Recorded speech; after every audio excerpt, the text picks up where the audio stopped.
Hello guys, welcome to Janu's recipes and blogs. ఇవాళ మా max గడి బర్త్డే. మ్యాక్స్ అంటే ఆల్రెడీ చెప్పాను, మా పెట్ అండి. బర్త్డేస్ మనమే సెలబ్రేట్ చేసుకోవాలా, మన పెట్స్ కూడా సెలబ్రేట్ చేస్తున్నారు కదా ఈ మధ్య. అలా ఇవాళ మా మ్యాక్స్ గడి బర్త్డే అని స్ట్రీట్ డాగ్స్కి ఫీడ్ చేద్దాం అనుకున్నాం. కర్డ్ రైస్లో ఎగ్స్ మిక్స్ చేసి పెట్టాలనుకున్నాం. యాక్చువల్లీ మా మ్యాక్స్ గడి రాకముందు ఏ స్ట్రీట్ డాగ్ కనిపించినా అట్లీస్ట్ బిస్కెట్స్ లేదా ఏదో ఒకటి ఫీడ్ చేసేవాళ్ళం. కానీ ఇప్పుడు మ్యాక్స్ గడిని వాష్రూమ్ తీసుకెళ్ళడానికి కూడా స్ట్రీట్ డాగ్ ఏదైనా ఉంటే పెద్ద స్ట్రగులే పడాల్సి వస్తుంది. అదేంటో కానీ మనం నార్మల్గా బయటకు వెళ్ళినప్పుడు చాలా స్ట్రీట్ డాగ్స్ కనిపిస్తాయి. కాకపోతే మనం వాంటెడ్లీ స్ట్రీట్ డాగ్స్ కోసమే వెళ్తున్నాము అంటే అస్సలు కనిపించవు కదా. మేము మా ఏరియాలో ఉన్న స్ట్రీట్ డాగ్స్ అన్నిటికీ ఫీడ్ చేద్దాం అనుకుంటే మా ఏరియాలో ఒక్క డాగ్ కూడా రాలేదు.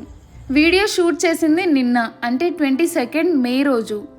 బయట చాలా డాగ్స్ అసలు ఫుడ్ పెట్టడానికి వెళ్తున్నా సరే కొట్టడానికి వస్తున్నారు అనుకొని భయపడి వెళ్ళిపోతున్నాయి. మేము ఫుడ్ పెట్టేసి పక్కకు వచ్చేస్తే కాసేపటికి అవే వెళ్ళి తింటున్నాయి. నిన్న స్ట్రీట్ డాగ్స్కి ఫీడ్ చేస్తున్నప్పుడైతే నేను ఒకటి ఫిక్స్ అయ్యా, వీక్లీ ఆర్ మంత్లీ ట్వైస్ ఖచ్చితంగా స్ట్రీట్ డాగ్స్కి ఫీడ్ చేయాలి అని. మనలో చాలా మందికి ఇలానే అనిపిస్తుంది కదా.